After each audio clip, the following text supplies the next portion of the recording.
Bienvenue sur ce webinaire Solutions Pro sur les aides financières à la rénovation énergétique en 2025. Donc un petit point technique en préambule, votre webcam n'est pas activée, votre micro n'est pas activé, c'est tout à fait normal, on est dans un format webinaire. Pour l'interaction, donc, nous vous invitons à poser vos questions dans l'onglet questions-réponses. Et un temps d'échange est prévu à la suite de nos présentations pour interagir avec vous et échanger et vous apporter les réponses et les compléments d'information qui correspondent aux demandes que vous aurez formulées dans l'onglet questions-réponses. Donc, je suis Emmanuel Bouan, je suis chargé de mission conseil et accompagnement des copropriétés à l'Agence parisienne du climat. Pour vous présenter ce webinaire, je suis en compagnie de Wardia Amira, qui est chargée d'opérations Éco-Rénovons Paris Plus à Solia. Bonjour Wardia. Bonjour Emmanuel, bonjour tout le monde. Donc, le plan de cette présentation, tout d'abord, une présentation rapide de l'Agence parisienne du climat et de la plateforme Coach CoPro, un point sur les aides financières nationales, un rappel sur les aides financières locales en dehors de Éco-Rénovons Paris Plus. Ensuite, je passerai la parole à Wardia pour qu'elle nous présente le dispositif Éco-Rénovons Paris Plus. Et puis en conclusion, on parlera d'autres dispositifs d'aide qui peuvent être mobilisés autour des aides à la rénovation énergétique. Et nous pourrons ensuite passer donc à cette session de questions-réponses. Alors je précise tout de suite, le support de présentation vous sera transmis dans les jours qui suivent le webinaire. Donc voilà, l'information qui est donc dans les diapositives vous sera accessible de cette façon-là à l'issue du webinaire.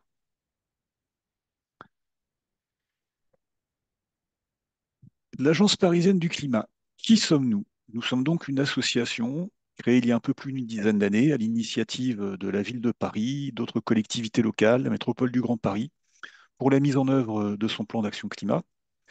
Donc à ce titre, l'Agence parisienne du climat et l'espace Conseil France Rénov pour Paris Intramuros, avec une mission d'information et d'orientation des publics sur les thématiques de la rénovation énergétique. Elle mène aussi tout au long de l'année de nombreuses actions en lien avec les enjeux environnementaux et climatiques. Et c'est l'Agence parisienne du climat qui est en charge de l'accompagnement des copropriétés dans la rénovation énergétique en tant que point d'entrée pour l'accès aux dispositifs d'aide locales qui sont mobilisables. Donc, je vous invite éventuellement à aller visiter le site de l'Agence parisienne du climat. Vous pourrez trouver toute une ressource d'informations sur les thématiques de la rénovation énergétique. Et vous pourrez aussi trouver notre agenda avec l'ensemble des événements qui sont organisés, que ce soit à distance, en webinaire ou des événements en réel, en présentiel, que ce soit des visites des copropriétés. Et je pense aussi, bien sûr, au Forum Habité Durable, donc notre événement annuel qui va avoir lieu dans 2 jours à l'Hôtel de Ville de Paris et où nous serons tous très contents d'avoir l'occasion de vous rencontrer. J'ai évoqué la plateforme Coach CoPro dans le cadre de l'action d'accompagnement des copropriétés par l'Agence parisienne du climat. La plateforme Coach CoPro, donc, c'est donc le logiciel métier qui a été mis au point par l'Agence parisienne du climat pour le suivi de l'accompagnement des copropriétés.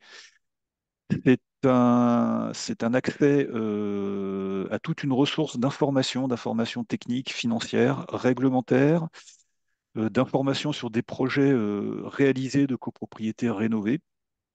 C'est aussi un annuaire de professionnels qui se sont engagés au respect des référentiels qui sont mis en place donc pour l'accès à certaines aides dans le cadre de l'Agence parisienne du climat. C'est une newsletter, Philco Pro, et c'est un ensemble de formations dédiées à la rénovation énergétique. Donc l'annuaire Coach CoPro, il y a maintenant quasiment 800 professionnels qui sont enregistrés dans la plateforme. Vous avez différents critères de recherche qui vous permettent de les trouver, que ce soit par localisation géographique, que ce soit par type de métier. Et chacun a une fiche qui vous permet en fait de situer les missions qui sont prises en charge et les agréments qui sont pour lesquels, enfin les activités pour lesquelles ce professionnel est enregistré sur la plateforme. Le webinaire Solution Pro les webinaires Solutions Pro. Vous êtes en train d'en suivre un. C'est un rendez-vous mensuel sur différentes thématiques en lien avec la rénovation énergétique qui va vous permettre, qui a l'objectif de vous permettre de rester informé sur les évolutions, les innovations qui peuvent se présenter. Vous trouvez ces événements donc dans l'agenda du site de l'Agence parisienne du climat. Et les replays de ces webinaires sont accessibles sur notre chaîne YouTube quelques jours après leur diffusion. Un petit point maintenant sur les aides financières nationales. Alors, pour faire une introduction au sujet, il s'agit bien d'un passage en revue des aides qui sont disponibles, avec un focus sur les nouveautés, les évolutions, les faits marquants pour l'année 2025, qui ont pu tarder un petit peu à prendre forme compte tenu de toute l'actualité politique que nous avons pu connaître depuis le début de l'année. C'est pas forcément, ce ne sera pas forcément une étude. Il y a différentes thématiques qui peuvent justifier à elles seules un webinaire spécifique pour rentrer dans le détail de ces thématiques, ce qui peut être le cas. Mais là, c'est vraiment un passage en revue, une synthèse des différents dispositifs qui peuvent être activés. Donc, nous parlerons de MaPrimeRénov', bien sûr, rénovation par geste, rénovation d'ampleur. Nous parlerons de MaPrimeRénov' pour les copropriétés. Nous parlerons un petit peu des certificats d'économie d'énergie et donc nous referons le point sur les évolutions 2025 euh, à jour, euh, à date pour les informations connues. Donc ma prime rénov, c'est la prime socle qui commence à être bien connue maintenant, qui est activable dans deux, comment dire, je dirais dans deux axes. Une prime par geste, par poste de travaux séparés, donc parcours non accompagné. Prime à ce moment-là qui est accessible sous condition de ressources. Il faut avoir des niveaux de ressources qui ne dépassent pas ceux de la catégorie intermédiaire au sens de l'ANA. C'est ouvert à tous les logements jusqu'à la fin de l'année. Il n'y a pas d'accompagnement demandé. L'aide est versée de façon forfaitaire par geste de travaux et peut être complétée par les certificats d'économie d'énergie ou des aides locales. À côté de ce dispositif par poste de travaux séparés, donc, il y a toujours le dispositif pour rénovation d'ampleur. Là aussi, ça pourra concerner tous les logements. Ce sera ouvert hop là, j'étais trop vite. C'est ouvert à tous les logements. C'est ouvert à tous les copropriétaires avec des taux d'intervention qui sont différents selon les catégories de revenus. Le calcul de l'aide, là, est ici calculé en pourcentage de l'enveloppe de travaux totale dans une limite plafonnée. Et le cumul est possible uniquement avec les aides locales. Pour cette aide forfaitaire, donc en rénovation par geste, le principe, donc c'est une aide forfaitaire. Comme je l'ai dit, il y a une condition de ressources. Ça implique donc la réalisation d'un poste de travaux, chauffage, isolation, chauffe-eau sanitaire. On peut réaliser plusieurs postes de travaux dans le temps ou de façon simultanée si on ne rentre pas dans les conditions de cumul qui permettent d'accéder à une rénovation d'ampleur, par exemple. Il y a surtout des dispositions qui ont été prolongées en 2025, donc l'absence d'obligation de fournir un DPE, le maintien de l'éligibilité des logements SCG, donc des passoires thermiques à la rénovation par geste, et la possibilité de réaliser des travaux d'isolation sans remplacement du système de chauffage. L'effet notable pour 2025, c'est une diminution de 30% des forfaits pour les systèmes de chauffage au bois et des possibilités d'avance qui ont été introduites pour les propriétaires occupants aux ressources très modestes. Pour la rénovation d'ampleur, donc comme je l'ai dit, une aide calculée en pourcentage du montant de travaux, selon un gain d'étiquette énergétique qui est au minimum de deux classes, voire trois si on est sous l'obligation de sortir des catégories de passoires énergétiques.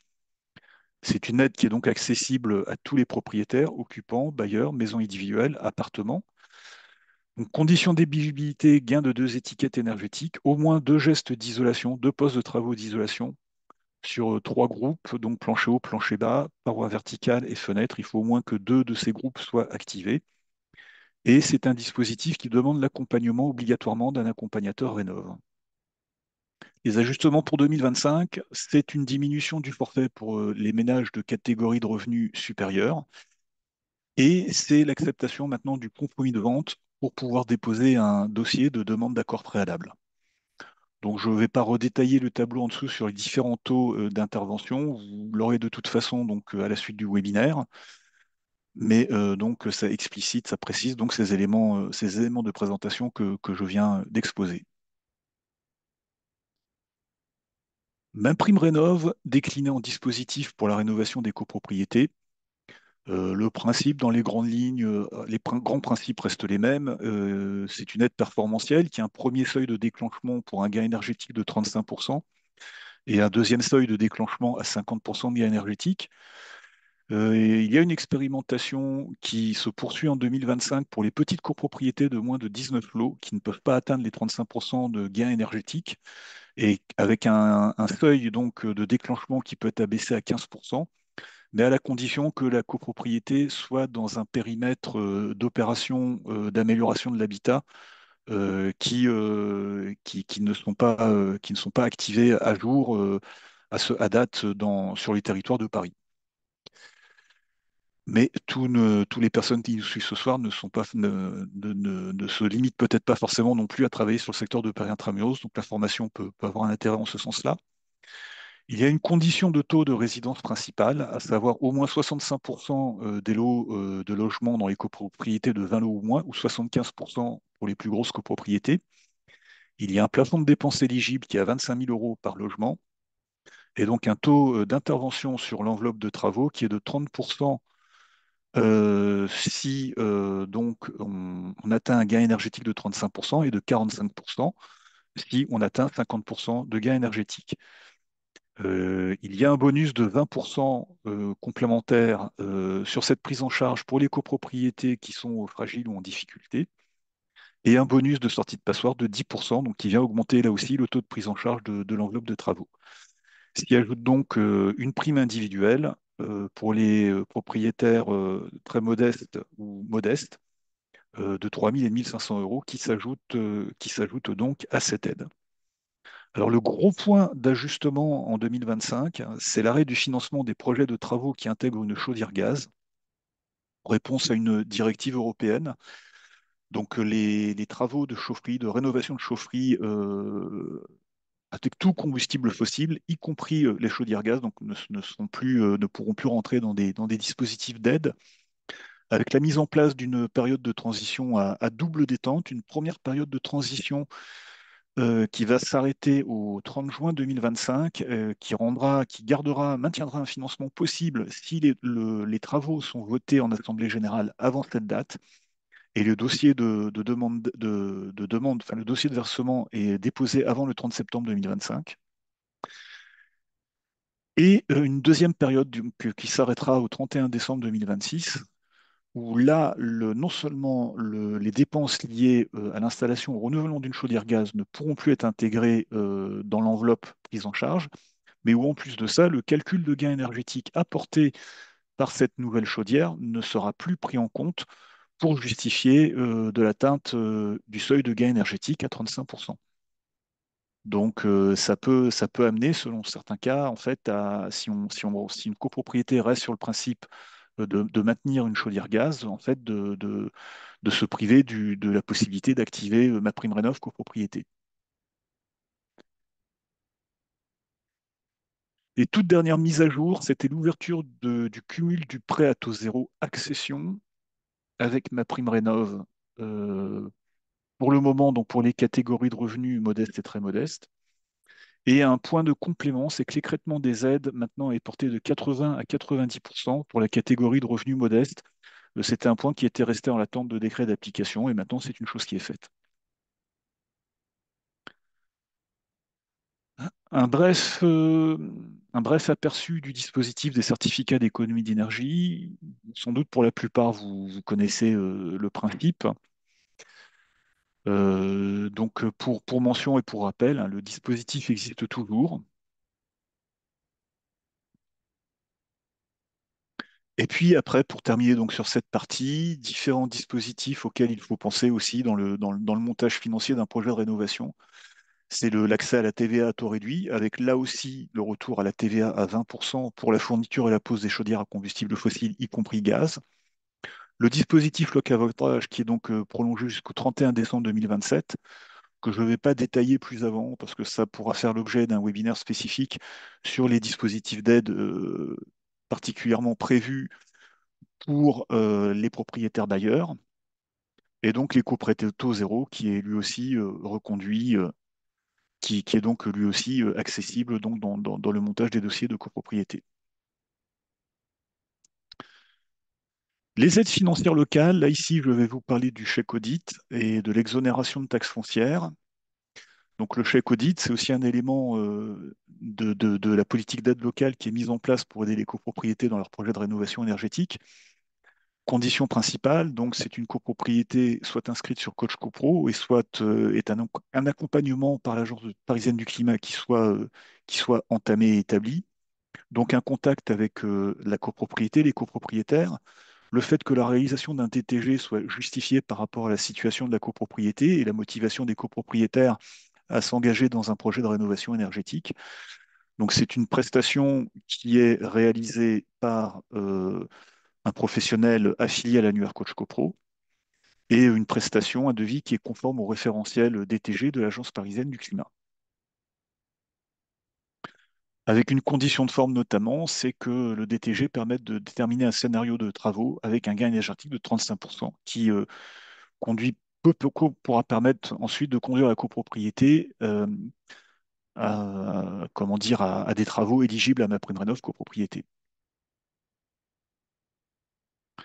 L'exonération de taxes foncières sur la ville de Paris, une exonération de taxes foncières de 100% pendant les 3 années qui suivent l'année où les travaux ont été terminés, donc soit pour une dépense de travaux de 10 000 euros sur un an ou de 15 000 euros sur 3 ans, 10 000 euros hors main-d'œuvre et TTC.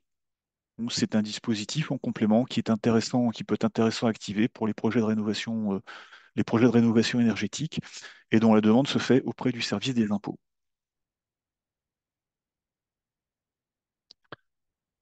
Le dispositif Éco-Rénovons Paris Plus, hein, ça va être à toi, Wardia. Wardia Amirat de Solia Paris. Donc, je travaille chez Solia Grand Paris, qui est l'opérateur, un des opérateurs qui a été missionné par la ville de Paris pour animer le dispositif Éco-Rénovant Paris, ce qu'on appelle nous ERP+. Donc, tout un accompagnement qui a été prévu tout au long du projet de rénovation énergétique des copropriétés dans le cas de ce dispositif. Donc la première phase est assurée, et il a cité Emmanuel, par l'APC, donc qui est l'Agence parisienne du climat. Une fois la dynamique du projet est assurée au sein de la copropriété, donc l'accompagnement va basculer vers les opérateurs de la ville, qui est Solia ou Urbanis, qui va s'opérer à la fin de l'audit et avec le vote de la maîtrise d'œuvre ou juste après.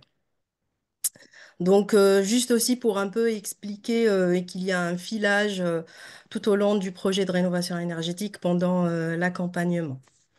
Donc, le dispositif Éco-Rénovant Paris, il s'inscrit dans le plan climat de la ville de Paris et qui est aussi action phare de ce plan. Donc, ce plan qui a pour objectif d'atteindre la neutralité carbone à l'horizon de 2050 et aussi la diminution de la consommation énergétique de la ville à l'horizon de 2050. Alors, donc, Éco-Rénovant Paris, c'est un dispositif qui a été mis par la ville de Paris, lancé en 2022 pour une durée de 4 ans. Donc il va être prolongé ou jusqu'à décembre 2026. Il se fait en partenariat avec l'ANA, donc l'Agence nationale de l'amélioration de l'habitat, et avec l'Agence parisienne du climat. En fait, il a pour objectif d'aider les propriétaires parisiens à réaliser des travaux d'amélioration énergétique et environnementale et au sein de leur copropriété ou de leur immeuble. Il faut savoir qu'ils s'adressent à tous les immeubles d'habitat privé de la ville de Paris. Et la porte d'entrée, bien sûr, est l'Agence parisienne du climat. Il y a d'autres opérateurs qui sont désignés soit Solia et notamment Urbanis sur tout le territoire parisien. Donc, quels sont les bénéfices de Éco-Rénovant Paris? Donc, quel est l'intérêt pour les propriétaires d'intégrer Éco-Rénovant Paris? Donc, qu'est-ce que ce dispositif va apporter aux propriétaires? Le premier bénéfice est un conseiller, donc est un accompagnement par un conseiller en éco-rénovation qui va être dédié et qui va faire office d'assistant à maîtrise d'ouvrage. Le deuxième bénéfice est qu'il y a ça va permettre de bénéficier d'un ensemble d'aides propres au dispositif et qui vont venir se cumuler avec les autres subventions qui existent déjà sur le territoire national, notamment MPR, CoPro. Donc, comme vous le savez, il existe un panel de subventions liées à la rénovation énergétique, comme ceux que Emmanuel a déjà cité précédemment. Donc, on va faire un zoom donc, sur les aides performantielles, ce qu'on appelle l'aide performantielle de la ville de Paris. Donc, c'est une aide qui est réservée, donc c'est une aide collective, comme on appelle, donc c'est une aide qui est destinée aux syndicats des copropriétaires. Elle est progressive, on l'appelle performantielle parce qu'elle est plus la performance du projet de travaux est intéressante, plus le gain énergétique est plus important, et donc le taux de financement sera plus important et qui peut être complété avec les primes environnementales.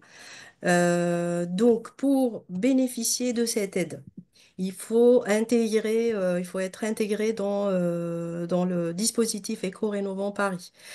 Euh, donc, ce qu'on va venir faire aussi, c'est qu'on va lancer une enquête d'éligibilité. Cette enquête, donc, elle est réalisée, c'est une enquête sociale, hein, donc, qui est réalisée au sein de la copropriété. Euh, donc, il y a aussi un autre critère, donc je reviendrai à l'enquête d'éligibilité, mais il y a un critère aussi qui est le gain énergétique, qui est de 15%, à contrario de l'aide MPR. Donc, MPR, c'est 35%. L'aide de la ville, donc, il faut un minimum de 15%. Donc, il faut avoir 15% de gain énergétique pour débloquer cette aide. Donc, 75% aussi des lots principaux de la copropriété, il faut qu'ils soient dédiés à l'habitation. Et donc, ce seuil, il est ramené à 65% pour des copropriétés de 20 lots ou moins. Donc, concernant, comme j'ai cité, l'enquête d'éligibilité, donc il y a une enquête qui est menée au sein de la copropriété. Il y a des critères pour être éligible en fait à cette aide. Donc, le premier critère, c'est 70% de taux de réponse à l'enquête d'éligibilité de la part des propriétaires, donc propriétaires bailleurs plus propriétaires occupants. Il faut un certain nombre, donc il faut un certain niveau de loyer pratiqué. Donc ces loyers, doivent être conformes au loyer de référence exigé par la préfecture de la ville de Paris, donc ce qu'on appelle l'encadrement des loyers. Aussi, un certain pourcentage de preuves bailleurs pratiqués est demandé, notamment les quittances de loyer ou les baux de location en fonction de la de la proportion des bailleurs au niveau de la copropriété. Si il y a aussi une autre preuve bailleur qui est aussi acceptée par la ville de Paris dans le cadre d'un logement qui est habité par une personne de la famille ou un ami, ce qu'on appelle un hébergement à titre gratuit. Donc, on a besoin juste d'une attestation d'hébergement et ça fait office aussi d'une preuve bailleur qui est acceptée par la ville de Paris. Euh, on a aussi pourquoi la ville demande ces preuves bailleurs, parce que dans le cas où une copropriété qui applique des loyers qui dépassent les loyers majorés, donc la ville, dans ce cas-là, peut minorer l'aide performantielle de la ville de Paris. Donc, c'est pour ça que la ville demande les preuves bailleurs. Vous avez un autre critère aussi, donc, et ça c'est selon les ressources, donc qui est de 20%. Il faut qu'il y ait 20% de propriétaires occupants qui soient en dessous des conditions de ressources intermédiaires selon le barème de l'ANA. Donc, c'est vrai que ça paraît un peu beaucoup de critères à remplir selon surtout l'enquête et tout. Donc, mais par contre, on arrive à avoir tous ces documents. Des fois, l'enquête, elle peut durer entre deux mois, comme elle peut durer 6 mois. Donc, nous, on relance et voilà. Donc, même si c'est beaucoup, ça peut paraître beaucoup de critères, mais généralement, cette aide, la copropriété est éligible à cette aide assez rapidement. Voilà. Donc, avant de parler comment cette aide performantielle est calculée, euh, je souhaiterais parler des travaux recevables, en fait, les travaux qui sont subventionnables dans le cadre de l'aide performantielle de la ville de Paris. Donc, nous avons tous les travaux qui sont, ou l'ensemble des travaux qui sont liés à l'enveloppe, donc l'enveloppe thermique du bâtiment, donc tout ce qui est isolation des façades, isolation des parois opaques, isolation des parois vitrées. Vous avez aussi la création d'îlots fraîcheur et gestion durable, notamment la pose de stores, d'ombrières, la végétalisation des façades, de tout l'immeuble, des terrasses. Vous avez aussi l'amélioration de la performance, le changement de mode de chauffage et l'amélioration de la performance. Donc là, la ville de Paris, elle peut subventionner donc tous les travaux, notamment le calorifugage, si, il y a aussi, si vous mettez ce qu'on appelle voilà, des robinets thermostatiques, donc vous avez aussi cette aide, elle est destinée à subventionner ce type de travaux. En revanche, la ville de Paris ne subventionne pas le changement de système de chauffage. Le changement de chaudière n'est pas pris par la ville de Paris. Donc, tous les travaux qui permettent d'avoir un gain minimum de 15%, y compris les honoraires de la maîtrise d'œuvre, donc associés, sont pris en charge par la ville de Paris. Vous avez le CPCU aussi, le raccordement au CPCU qui est aussi subventionnable dans le cadre de l'aide performantielle et donc tous les équipements destinés à valoriser les énergies renouvelables. Alors, comment est calculée cette aide? Donc, cette aide est calculée selon donc, le gain énergétique. Plus le gain énergétique est important, plus le taux d'aide est aussi important. Donc, et dépend aussi de deux, trois critères. Donc, selon la composition de la copropriété, si c'est une copropriété qui est composée de 20 lots ou moins, ou une copropriété qui est composée de plus de 20 lots, et selon la date de construction de l'immeuble, hein, donc bâti avant 48 ou après 48. Si vous avez un gain énergétique qui est situé entre 15 et 25%, donc vous avez un taux d'aide maximum de 10%. du montant des travaux. Pour une copropriété, il y a un système de plafonnement, toujours.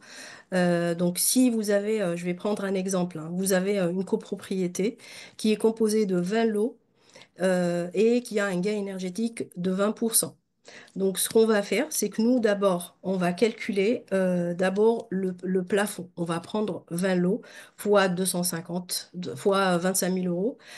Ça, c'est le plafond. On va avoir 500 000 euros. Mais si le montant de vos travaux, il est en dessous de 500 000 euros, on va dire 300 000 euros, nous, on va prendre 10% de 300 000 euros. Si votre montant de travaux dépasse le plafond, vous n'aurez pas plus que le plafond. Vous allez avoir 10% de 500 000 euros.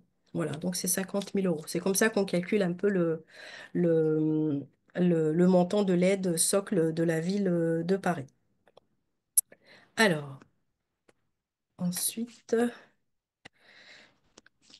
Après, donc, vous avez, en plus de l'aide socle, donc, qui est une aide toujours au syndicat des copropriétés, vous avez aussi d'autres primes qui vont venir aussi s'ajouter à cette aide socle. Donc, vous avez donc ce qu'on appelle des primes par objectif ou des primes environnementales. Donc, vous avez les objectifs, l'îlot fraîcheur, et on va revenir par la suite dans la slide prochaine sur cet objectif. Vous avez l'installation d'équipements énergie renouvelable, vous avez les matériaux biosourcés, le label BBC. Là, si votre copropriété va choisir un système de gestion de déchets, dans ce cas-là, soit vous avez un pourcentage, donc soit 25 ou 50%, et le plafond reste toujours, donc il doit toujours être respecté, donc ça sera toujours donc, 4 000 euros par lot d'habitation, ou vous avez une prime par copropriété. Si vous choisissez un matériau biosourcé pour l'isolation de vos façades, vous prenez par exemple la fibre de bois.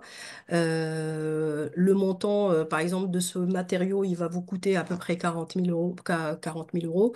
Donc, vous aurez une subvention à hauteur de 50%, donc de 20 000 euros par rapport à ce taux d'aide qui va venir s'ajouter à l'aide socle de la ville de Paris. Donc, donc l'îlot fraîcheur se compose de trois actions, donc de trois catégories d'actions. Donc, vous avez la catégorie 1, donc, qui est la création de rafraîchissement passif, par exemple des peintures réfléchissantes, création de rafraîchissement actif, ombrières, brumisateur. Vous avez la désimperméalisation, débitumisation, création de plein terre. Vous avez la catégorie C, donc qui est la végétalisation, je suis désolée. Pour, par exemple, la toiture, vous décidez de végétaliser votre façade, plein de terre. Donc, ce qu'on appelle des catégories. Donc, vous avez trois catégories et vous avez des actions dans chaque catégorie. Alors, le principe, c'est que plus vous cumulez des actions dans les catégories, vous aurez un taux plus important.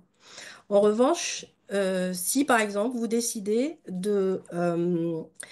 par exemple, végétaliser la terrasse, végétaliser par exemple votre façade, ça va être compté donc comme une seule catégorie. Donc vous ne pouvez pas avoir deux actions, deux catégories. Donc ça sera deux actions et, dans une seule catégorie et le montant, donc le taux de subvention sera de 30%. Pour avoir 40%, il faut avoir deux catégories différentes. Donc, c'est ça le principe, et toujours avec le plafonnement. Donc, dans ce cas-là, donc, vous avez 60 000 euros pour le plafond est de 60 000 euros pour chaque copropriété. Alors, vous avez aussi la ville de Paris peut venir aussi proposer des primes pour l'AMO privé, donc l'assistance à maîtrise d'ouvrage complémentaire. Et aussi une aide ingénierie aussi. Dans le cas, vous avez des copropriétés des fois qui n'ont pas la possibilité de mobiliser les C2E, les prêts collectifs, parce qu'il faut savoir que dans le cadre du dispositif, Solia mobilise seulement MPR CoPro et l'aide performantielle de la ville de Paris.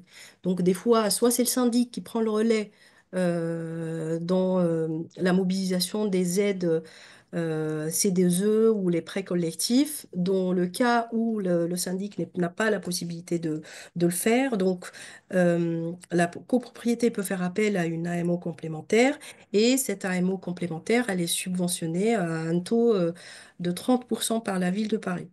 Vous avez aussi donc l'aide ingénierie. Cette aide-là, elle est dans le cas où, par exemple, vous devez végétaliser votre façade et vous avez besoin d'un paysagiste, donc vous avez besoin d'un paysagiste pour cette prestation spécifique. Donc, vous aurez 50% du montant du devis de ce poste de travaux. Si par exemple aussi votre immeuble représente un caractère architectural spécifique et vous aurez besoin d'un architecte du patrimoine, donc l'aide de Paris aussi peut subventionner ce type de mission. Alors, donc, il faut savoir aussi que l'AMO privé missionné, il faut qu'il soit référencé au sein du référentiel d'orientation des usagers, ce qu'on appelle le ROD, euh, de l'ANA. Donc ça, c'est un critère aussi pour missionner l'AMO complémentaire. Donc là, on vient de citer l'aide performantielle collective, donc qui est versée à l'ensemble des copropriétaires, donc au syndicat des copropriétaires. La ville de Paris peut aussi proposer un complément d'aide aux aides collectives et qu'on appelle l'aide individuelle aux propriétaires occupants. Donc, cette aide, elle est proposée sous condition aussi. Donc, il faut être propriétaire occupant de son logement. Il faut être éligible à ma prime rénov copro, donc qui est qui est soumise au gain énergétique de 35% et être éligible aussi aux primes individuelles de l'ANA. Dans le cas, moi j'ai eu une copropriété qui a bénéficié de l'aide performantielle de la ville de Paris, mais qui n'a pas pu avoir le gain énergétique 35%, donc elle n'a pas eu l'aide performantielle, l'aide MaPrimeRénov'.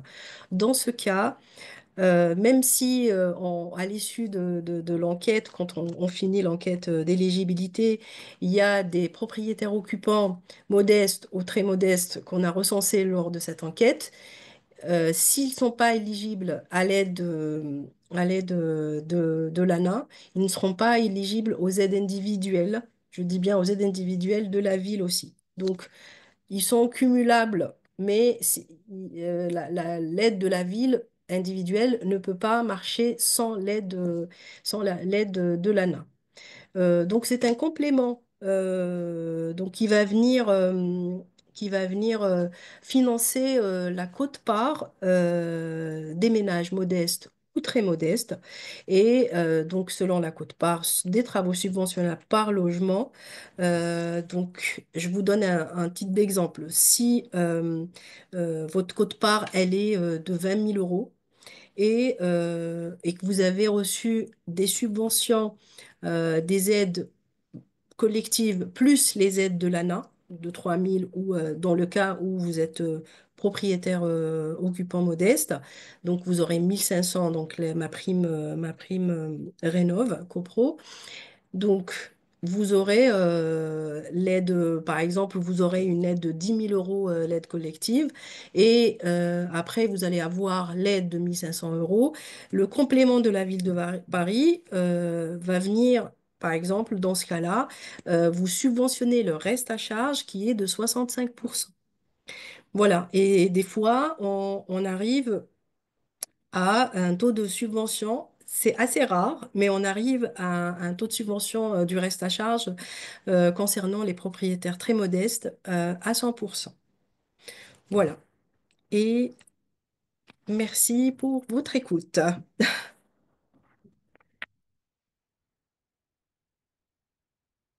Merci, Alors, merci Wardia. Je reprends la main. Tu as arrêté ton partage d'écran, c'est très bien. Donc je vais repartager mon écran. Voilà. Eh bien donc nous en arrivons à la conclusion. J'ai déjà commencé à répondre à un certain nombre de questions dans l'onglet chat et dans l'onglet questions-réponses. Euh, d'accord. à titre de conclusion, d'abord, top, qu'est-ce qui se passe?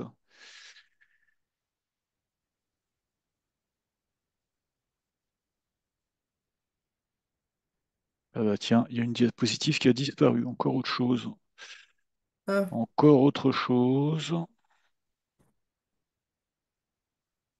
Ah bah oui, forcément, l'affichage avait été supprimé.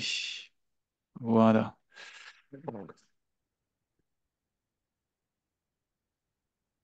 Ah, désolé pour ce petit, pour ce petit bug. Voilà. Donc, ce que je voulais dire à titre de conclusion, déjà, c'est rappeler que en tant que guichet France Rénov', on était le point d'accès aussi à d'autres dispositifs d'aide.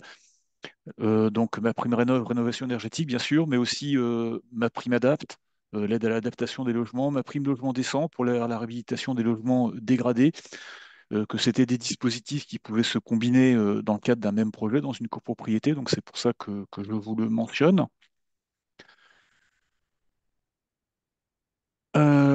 Je voulais aussi vous indiquer donc tout un ensemble de ressources que vous pouvez consulter, donc que vous retrouverez dans l'envoi de ce diaporama après le webinaire. Donc l'ANATech, qui est la ressource de l'ANA sur les dispositifs d'aide qui sont gérés par l'ANA. Donc la page ressources de l'Agence parisienne du climat, la page ressources de la plateforme Coach CoPro que je vous l'ai dit, comment dire, un lien d'information pour les dispositifs Éco-Rénovons Paris Plus.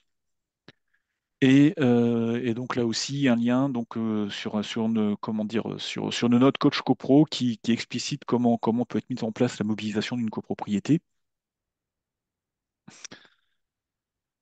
Je voulais aussi vous parler des prochains rendez-vous pour les professionnels. Donc le prochain webinaire Solutions Pro sur les labels HQE, BBC Passif le 22 avril 2025.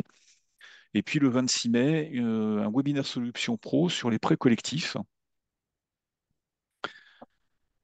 Et bien entendu, j'en parle à nouveau, j'en ai déjà parlé un petit peu en début de webinaire.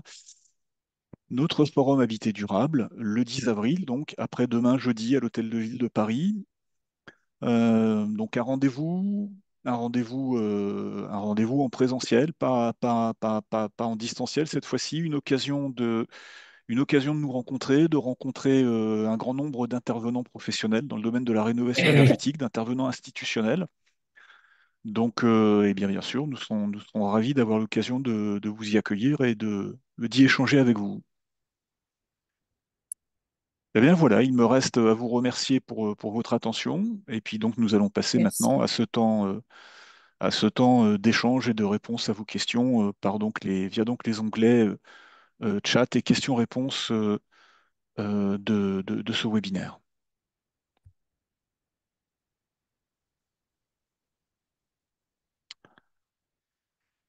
Alors il y avait une question, je voulais attendre d'être avec Wardia pour y répondre. Donc une question donc, qui nous demande si le changement de porte d'entrée est inclus.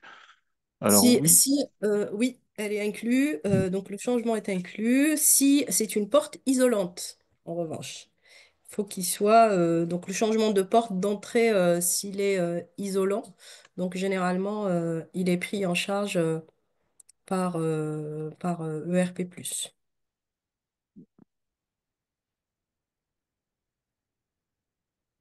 Alors, il y a beaucoup de questions dans l'onglet Ça va, j'entends. questions-réponses.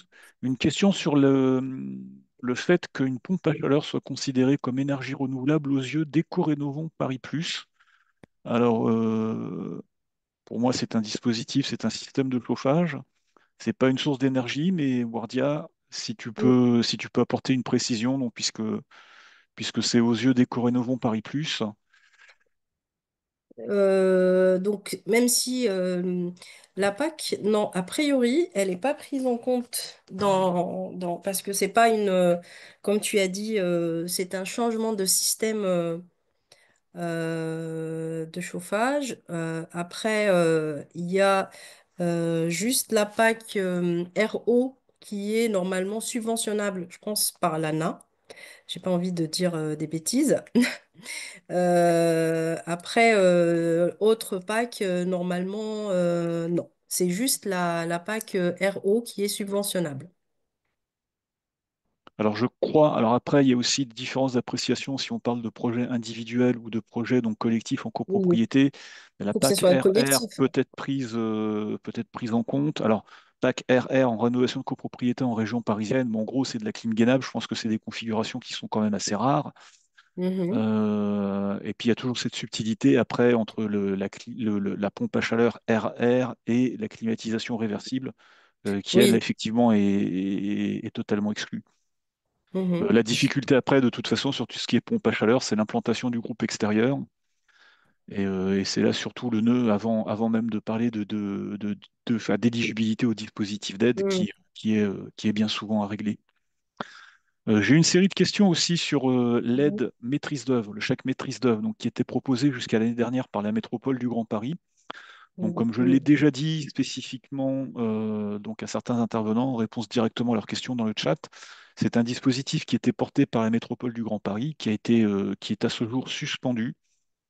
Donc jusqu'au 31 octobre, les demandes d'accord préalable pouvaient être déposées, donc ce qui peut permettre une prise en charge donc, sur des dossiers qui sont maintenant en train de se déboucler.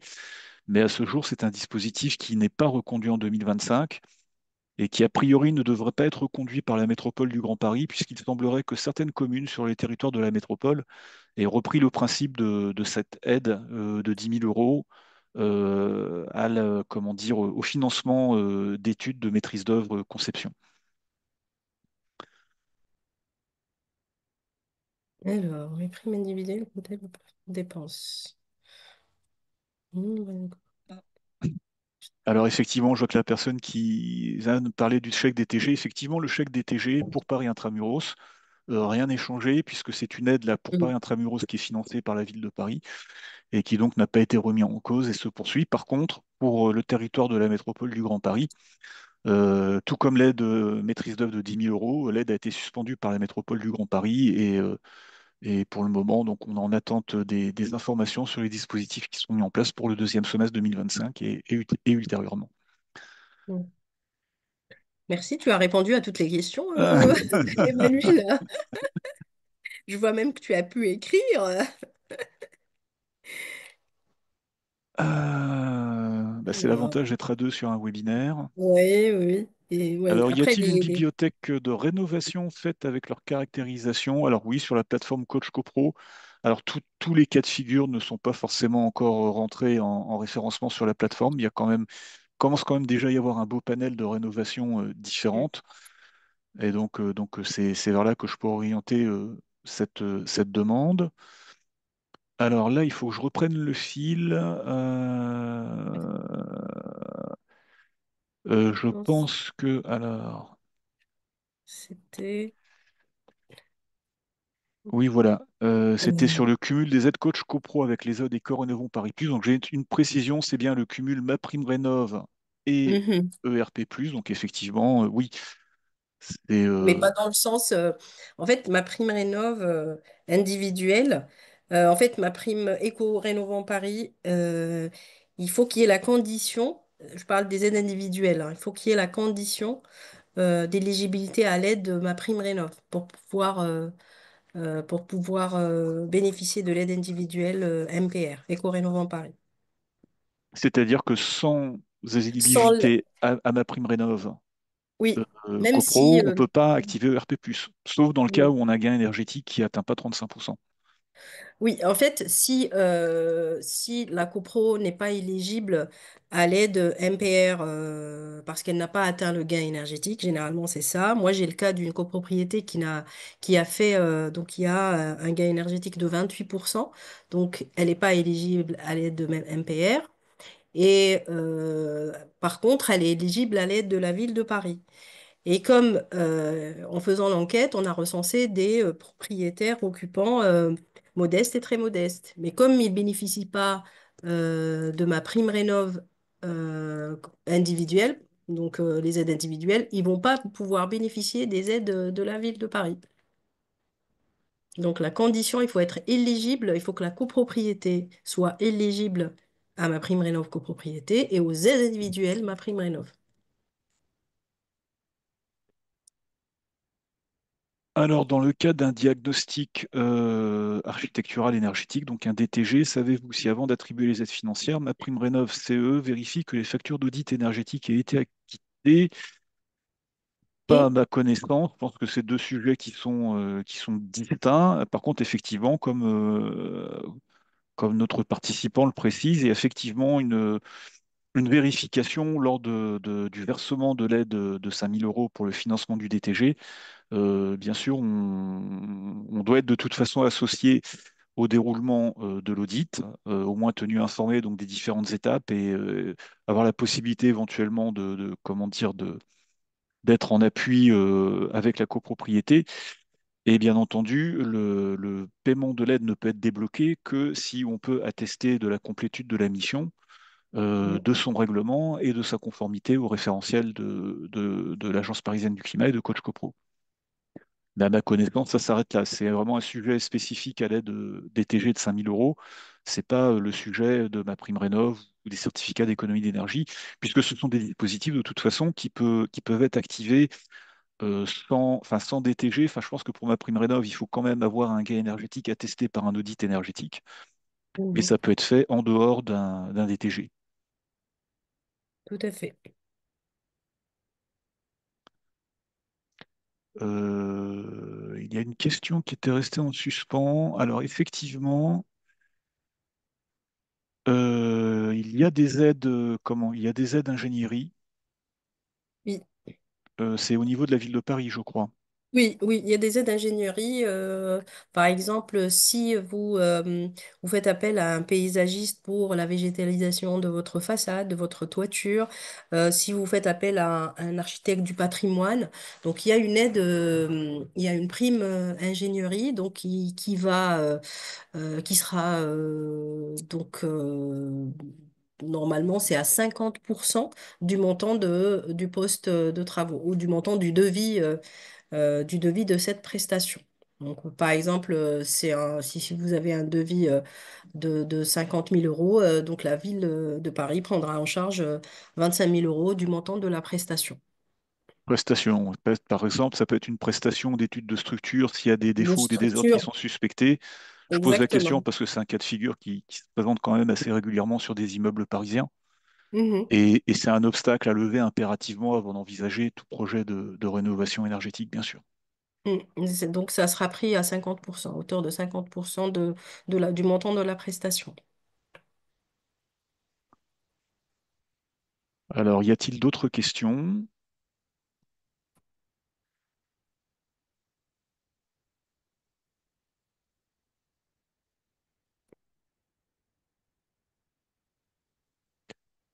Que ce soit donc dans l'onglet chat ou dans l'onglet questions-réponses.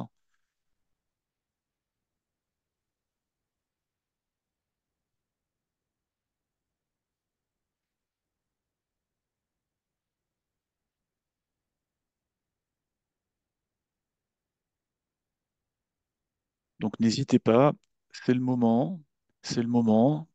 Sinon, bien sûr, vous pourrez venir jeudi au forum Habité Durable. Je pense que peut-être toi aussi tu y seras, Wardia. Oui, oui, oui, j'y serai le matin à 10h30. Alors, il y a une question donc, qui nous est posée. Le DTG est-il obligatoire? Non, le DTG est obligatoire dans deux cas particuliers précis. Pour un immeuble en monopropriété qui veut passer en copropriété, à la mise en copropriété, la réalisation d'un DTG est obligatoire. Et l'autre cas, alors là, j'ai peut-être pas utilisé la formulation réglementaire précise, peut-être que tu pourras préciser mon propos, Wardia, mais c'est dans les cas où une situation de péril est constatée par l'autorité administrative. Et dans Mhm. ce cas-là, la réalisation d'un Tout à DTG va fait. être obligatoire. Sachant Oui, que la définition réglementaire du DTG est extrêmement légère, oui, tout à fait. Et que donc, c'est pour ça aussi qu'il y a un référentiel particulier qui a été défini par l'Agence parisienne du climat en collaboration avec l'Association des responsables de copropriété, l'ADEME, pour avoir Mhm. un profil d'étude qui soit vraiment complet et utile à la rénovation énergétique des copropriétés, avec vraiment un audit suffisant sur le plan architectural, avec vraiment toujours cette question de détecter les interactions problématiques entre des postes de travaux liés à la préservation et l'entretien de l'immeuble et des postes de travaux donc, qui relèvent de la rénovation énergétique. Interactions qui peuvent être financières aussi, hein, si un immeuble doit refaire une toiture ou reprendre en sous-œuvre un problème de structure, il peut y avoir des arbitrages après au niveau budgétaire avec les travaux de rénovation énergétique qui vont pas être les mêmes. Mhm. Tout à fait. Et puis la définition du DTG, donc selon le référentiel, va s'intéresser aussi à des éléments de gestion de la copropriété qui sont pas forcément dans la définition de base du DTG. Mhm. Les copros peuvent-elles dès maintenant se réinscrire sur la plateforme Coach CoPro? Alors copropriété ou copropriétaire, enfin, c'est la même chose de toute façon. Elles peuvent à tout moment s'inscrire sur la plateforme Coach CoPro. On recommande même que ce soit le plus en amont possible. C'est même une condition indispensable du démarrage de l'accompagnement par l'Agence parisienne du climat. C'est d'avoir donc un copropriétaire inscrit sur la plateforme Coach CoPro. Donc à l'inscription, vous renseignez vos données donc, qui vous concernent personnellement, vos noms, coordonnées de contact. Vous renseignez comment dire, l'adresse de la copropriété concernée. Et donc après, il y a une modération qui est faite par l'Agence parisienne du climat et qui aboutit soit au rattachement donc, de votre inscription à la fiche de la copropriété si elle existe déjà, soit à la création d'une nouvelle fiche copropriété si c'est une nouvelle inscription. Et donc voilà, tout copropriétaire peut s'inscrire, copropriétaire, membre du conseil syndical, référent projet. Le syndic, le gestionnaire de syndic est aussi invité à s'inscrire. C'est important. C'est vraiment l'outil d'accompagnement et un bon accompagnement. Il faut que tout le monde soit dans la boucle. Copropriétaire, conseil syndical, syndic, agence parisienne du climat, opérateur dans le cadre d'une entrée dans ERP+. Donc c'est vraiment une étape qui est incontournable.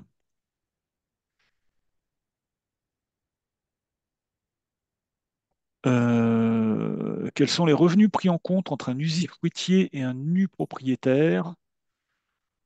Alors moi, je dirais que c'est l'usufruitier, puisque c'est lui qui est utilisateur du bien.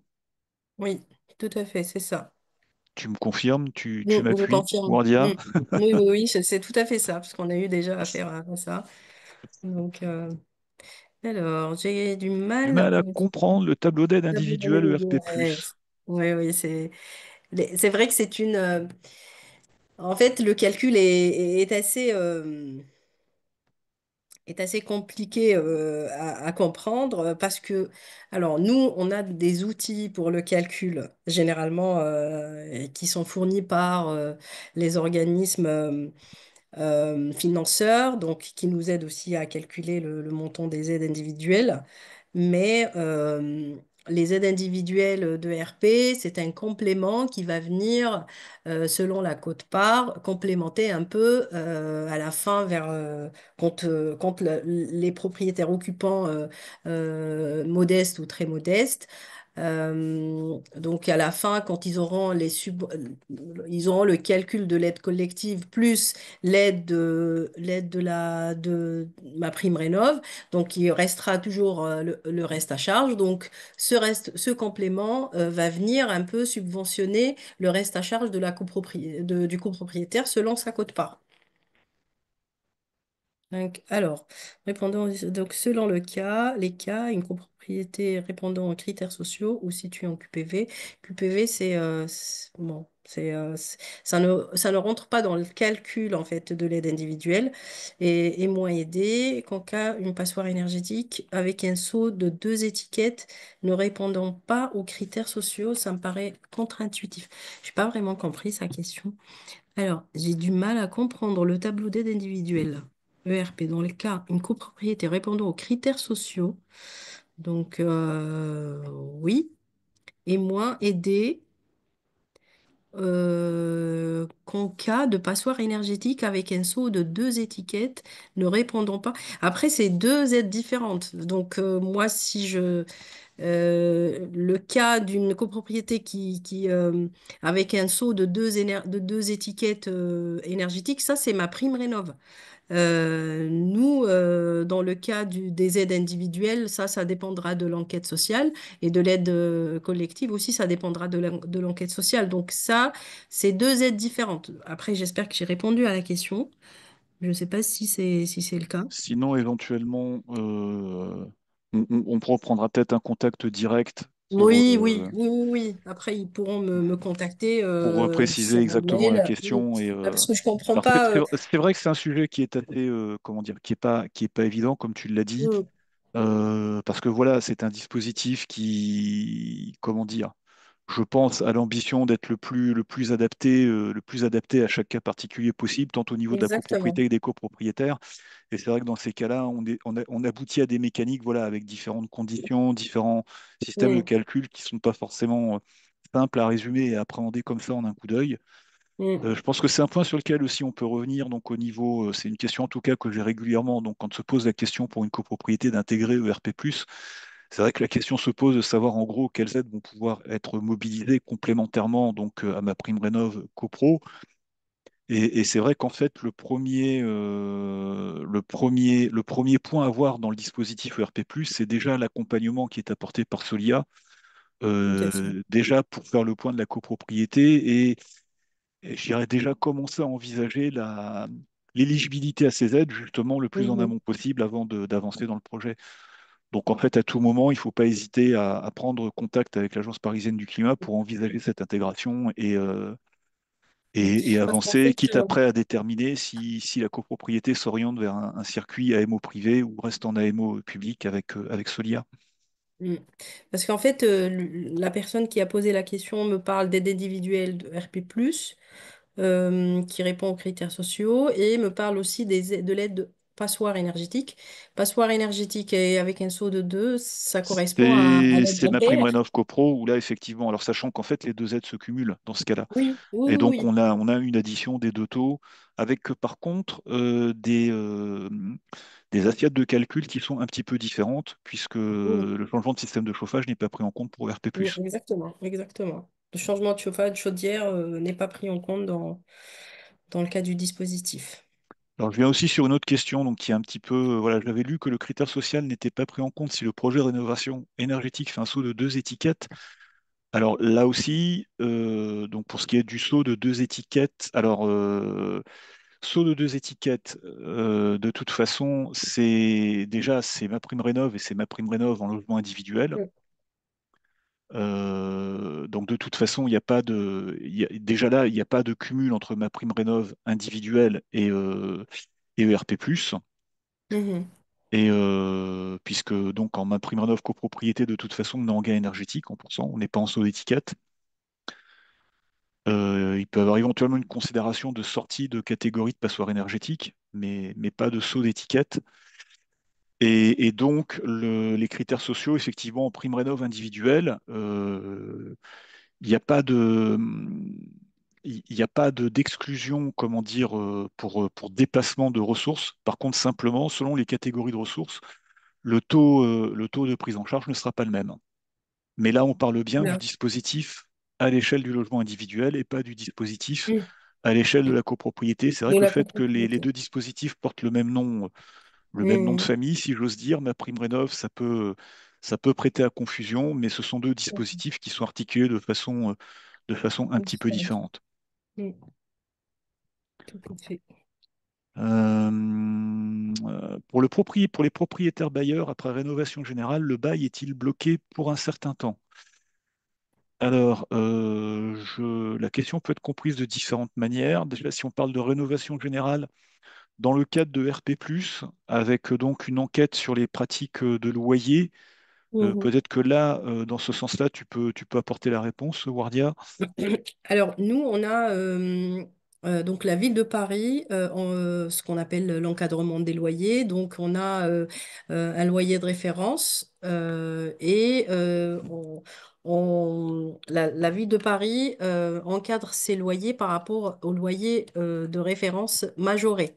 Donc nous, à la fin, quand on reçoit on recense tous les loyers et s'il y a un nombre important de loyers qui dépasse le loyer majoré, donc par rapport le loyer majoré par rapport à un arrondissement, à un type de loyer donc meublé, pas meublé, à un type de après avec un deux pièces, une pièce, le nombre de pièces donc dans chaque appartement.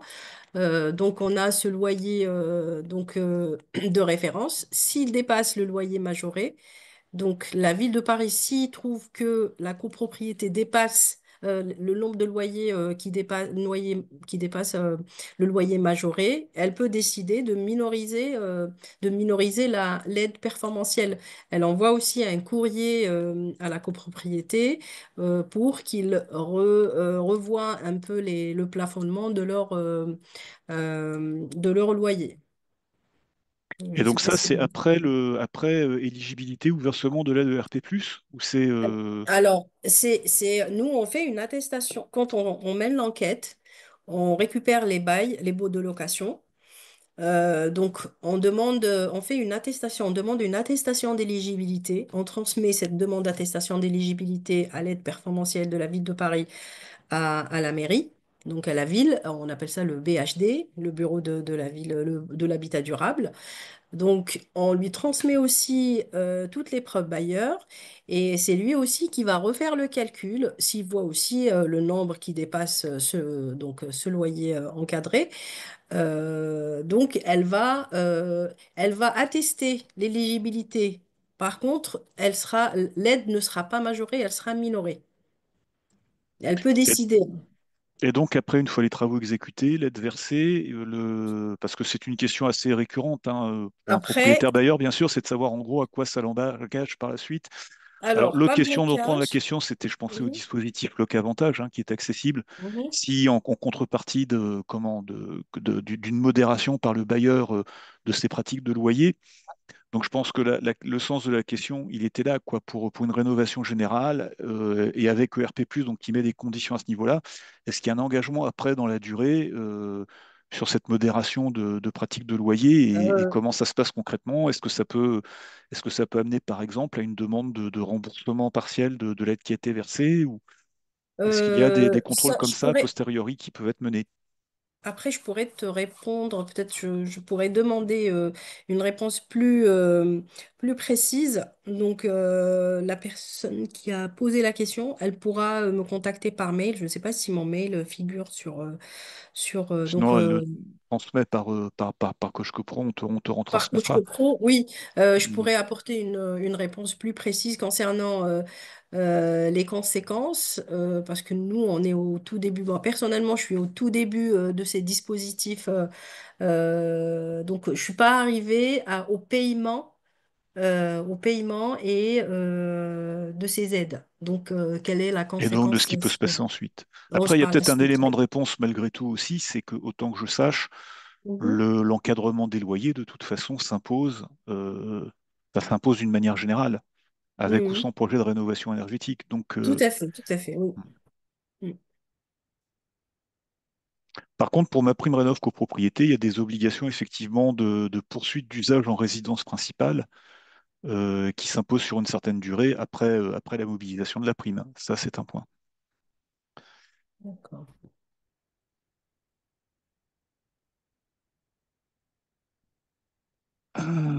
Alors, la présentation vous sera envoyée par mail, donc à l'ensemble des participants à l'issue de ce webinaire. La carte de la métropole du Grand Paris a-t-elle changé pour la banlieue? Alors, à ma connaissance, il n'y a pas eu de modification de périmètre de la métropole du Grand Paris. Sinon, après, c'est une information que vous pouvez retrouver sur la plateforme Coach CoPro, qui a le territoire en fait, et le territoire notamment aussi des différentes agences locales pour l'énergie et le climat qui interviennent sur chacun de ces territoires en fait de la MGP. Une mission de maîtrise d'œuvre votée en AG avant le vote des travaux peut-elle être subventionnée? Oui. Cette mission peut-elle être réalisée avant l'accord favorable de subvention de l'ANA? Alors là, si on parle vraiment de la mission, on parle de la mission de maîtrise d'œuvre conception, on ne parle pas d'une mission de maîtrise d'œuvre exécution. À ce niveau-là, une maîtrise d'œuvre conception, de toute façon, il faut qu'elle soit votée avant les travaux. Dans le déroulement des travaux, il y aura ensuite, après, le vote des travaux proprement dit et le vote des entreprises qui exécuteront ces travaux, ou d'une maîtrise d'œuvre exécution qui réalisera ces travaux. Donc la maîtrise d'œuvre conception, elle peut être réalisée avant accord favorable de subvention de l'ANA. C'est-à-dire que si on parle des aides de l'ANA, elles sont versées après dans le cadre du projet global et la mission de maîtrise d'œuvre rentrera en fait dans cette enveloppe. Après, moi, Par contre, c'est ouais. pour la l'AMO qu'il peut y avoir un vote et une aide demandée et une mobilisation partielle de l'aide pour une propriété, une copropriété par exemple, qui, à l'étude des travaux, n'arrive pas à atteindre les gains énergétiques pour déclencher ma prime rénov copropriété ou qui finalement ne vote pas les travaux parce qu'il n'y a pas une majorité pour ça. Après, moi, j'avais compris pour la deuxième partie, cette mission peut être réalisée avant l'accord favorable de la subvention. Je ne sais pas s'il parle de l'accusé de réception de l'ANA concernant la subvention de 10 000 euros. Je ne sais pas si Euh, alors, ça, je ne L'aide sais 10 pas. 000 euros n'existe plus. Oui, il existe. Bah, après, si la personne, si la copro a déposé avant le 31 Avant le octobre, 31 peut-être c'est octobre. bon le Mais bon, cas. enfin, Ouais. je crois que voilà, là, de toute façon, sur les aides de l'ANA, alors bon, c'est quand même un bon réflexe malgré tout de partir du principe que pour mobiliser les aides, il faut avoir une notification d'accord préalable et que c'est ça qui permet après d'enclencher, de signer le devis et de déclencher et de missionner les travaux. C'est un principe général, effectivement, c'est le premier réflexe à avoir pour éviter des déconvenus. Après, sur la mission maîtrise d'œuvre, de toute façon, ça serait une maîtrise d'œuvre exécution. Si on parle de maîtrise d'œuvre conception, on est de toute façon en amont du vote des travaux. Mm, Donc là, ça peut être des aides à l'étude, mais ce ne sont pas forcément des aides de l'ANA. mm.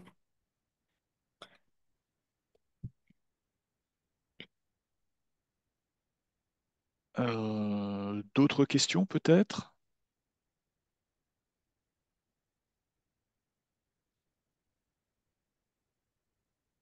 Alors j'en profite aussi pour préciser. Alors c'est vrai que là, normalement, on a plus un public d'intervenants professionnels. Et c'est une remarque qui peut plus se destiner aux particuliers, mais le point de contact après, une fois qu'une copropriété est inscrite sur Coach CoPro, la fiche Coach CoPro donne le lien avec le conseiller de l'Agence parisienne du climat qui suit la copropriété, et c'est l'interlocuteur à privilégier après pour poser des questions plus précises qui concernent des cas particuliers ou qui peut concerner aussi des points qui peuvent demander des éclaircissements par rapport à ce qui a été présenté ce soir dans ce webinaire.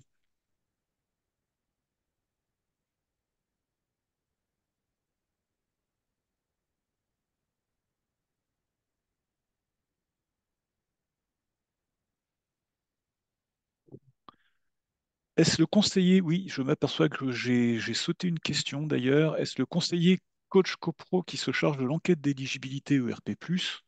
Eh bien non. C'est le chargé d'opération de Solia, C'est justement là que Solia, l'opérateur, ou Urbanis selon le secteur, reprend la main Urbanis en aussi. fait. Et c'est l'intérêt justement aussi, comme je le disais, qu'en fait l'intégration dans le dispositif se fasse en amont parce que justement ça permet de régler ce genre de questions avant d'avancer plus loin.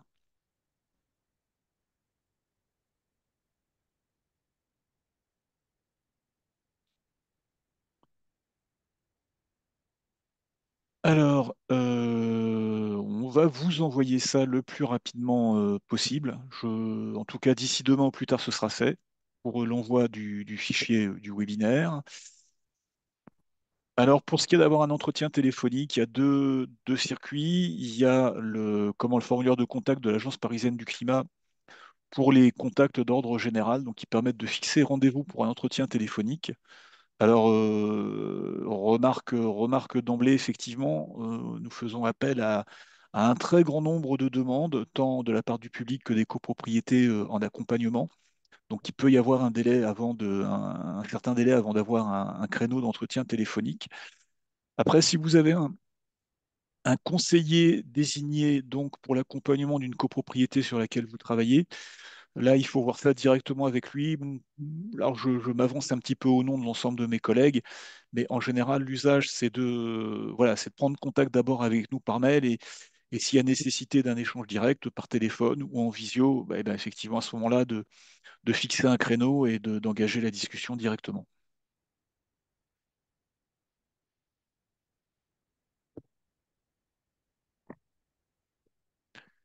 Je vérifie que je n'ai pas raté d'autres questions.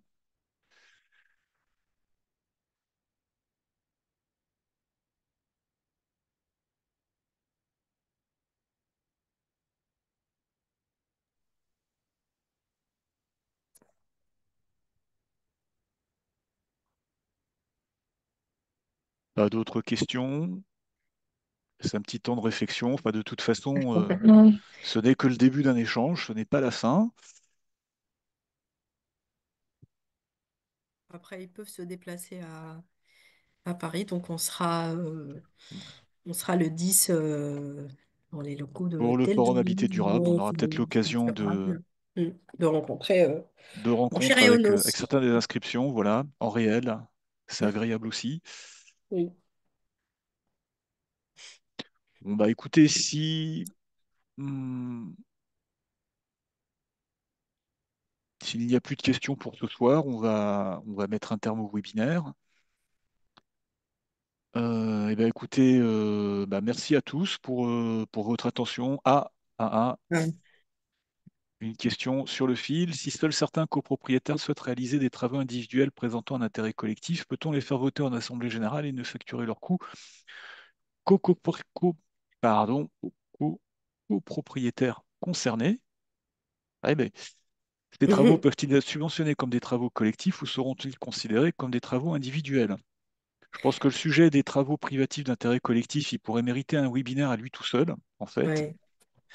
Mais Euh, il faut que ça soit voté lors de l'AG de vote en travaux collectifs d'intérêt, travaux individuels d'intérêt collectif. Donc, s'ils sont votés en charge générale, ils ne seront pas subventionnés par, dans le cadre du dispositif. Et donc, ça, c'est une obligation. Lors du vote des travaux d'intérêt collectif, il faut que ce soit voté comme travaux d'intérêt collectif, pas en charge générale. et l'intérêt aussi, c'est que du coup, le gain énergétique associé à ces travaux privatifs est pris en compte dans le gain énergétique de la Dans le cas rénovation énergétique. de l'ensemble de l'immeuble, ce qui peut être Ouais. déterminant pour l'atteinte des paliers de déclenchement de ma prime rénov. Mm. Alors C'est ça. effectivement, après, c'est un éternel débat. De toute façon, la question de dire, voilà, ça s'impose ou pas, c'est toujours très difficile d'aller forcer, entre guillemets, manu militari, un copropriétaire qui veut pas changer ses fenêtres à changer ses fenêtres ou à faire une ITI. Donc de toute façon, la réalité, après, bon, c'est dans la conduite des travaux, par la maîtrise d'œuvre, par Mm. l'assistance à maîtrise d'ouvrage, de recenser exactement les travaux qui sont Tout à effectivement fait. réalisés dans les parties privatives et qui peuvent effectivement être pris en compte pour le gain énergétique et la détermination de la prime. Mm.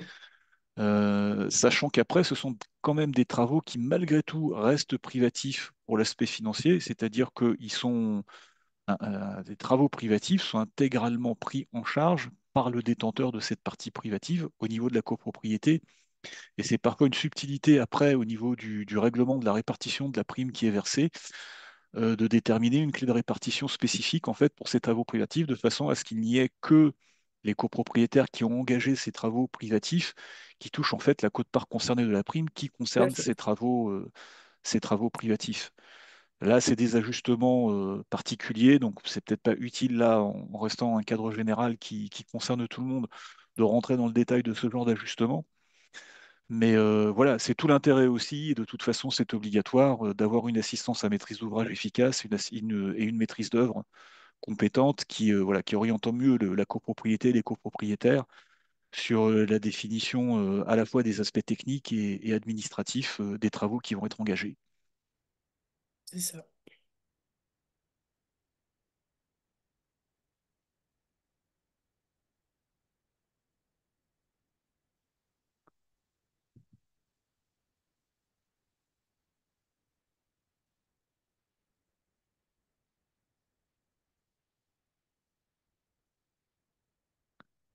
Pas d'autres questions? Pas d'autres questions. Je ne vais pas. J'ai un peu l'impression d'être commissaire-priseur dans une salle des ventes, Oui, mais faut taper. j'ai pas pris mon marteau. Donc, est-ce que le prêt collectif à taux zéro est rattaché au logement ou au propriétaire? Euh, Ça, je pourrais pas. En fait, nous, on mobilise pas Alors, ce type prêt de. Mais je collectif à pense taux zéro, déjà, est-ce qu'on parle du prêt collectif? Oui, prêt collectif à taux zéro. Là, on parle l'éco-PTZ. bien du prêt, du prêt donc, au niveau de la copropriété. La première chose importante à dire, c'est qu'il n'y a pas de solidarité entre les emprunteurs Hmm. et qu'ils demandent simplement de mobiliser au moins deux copropriétaires pour que ce soit un prêt collectif. Donc, tous les copropriétaires ne sont pas forcément obligés d'y souscrire, s'ils n'en ont pas besoin. Euh, il est rattaché, enfin rattaché au logement ou au propriétaire, il est rattaché à la quote-part. Il est rattaché à la quote-part de travaux. Il est rattaché à la quote-part de travaux, donc au logement, et donc le paiement s'impose au propriétaire. Enfin, c'est un peu. Je pense que de toute façon, en fait, on en revient à la même chose. La question qui se pose après aussi, le point qui est souvent soulevé sur les éco-prêts, sur les prêts collectifs à taux zéro, donc c'est le fait qu'il n'y ait pas de solidarité entre les emprunteurs et que donc si un copropriétaire ne paye plus sa mensualité de remboursement du prêt collectif, les autres copropriétaires emprunteurs qui ont souscrit ne sont pas obligés de payer à sa place. Il y a un dispositif d'assurance en fait qui prend le relais.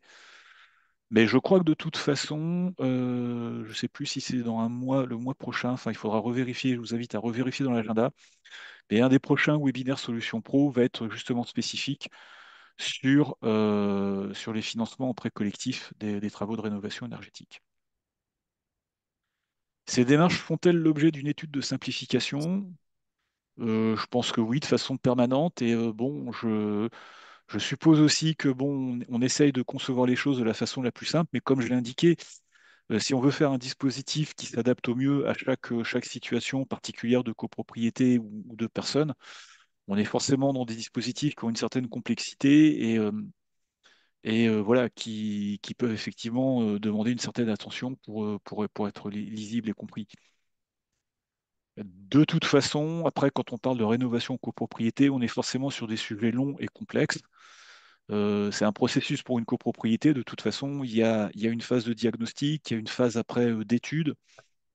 À chaque fois, il y a un vote. Tout cet échelonnement donc, de vote aux différentes étapes et d'étapes à respecter, c'est justement parce que ce sont des projets complexes et engageants, impactants au niveau financier pour la copropriété. Donc c'est pour ça que ce sont des dispositifs qui ont été définis comme temps justement pour protéger les intérêts de la copropriété des copropriétaires et qui ne facilitent pas forcément non plus je dirais, les efforts de simplification qui effectivement faciliteraient la vie de la plupart d'entre nous.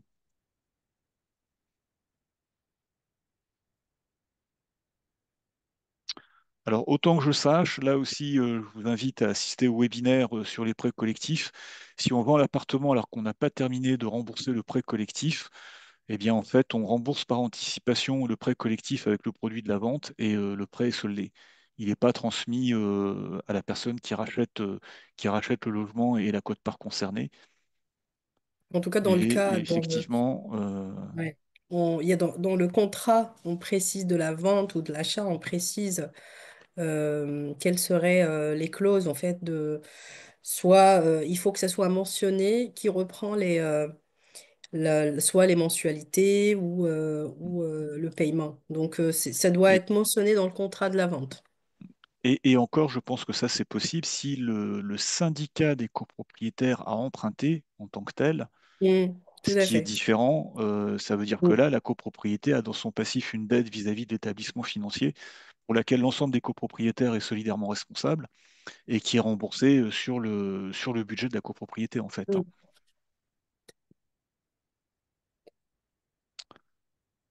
mm. Eh bien, écoutez, de toute façon, À la fin. au terme convenu pour la fin de ce webinaire. Donc, s'il y a encore des questions de dernière minute,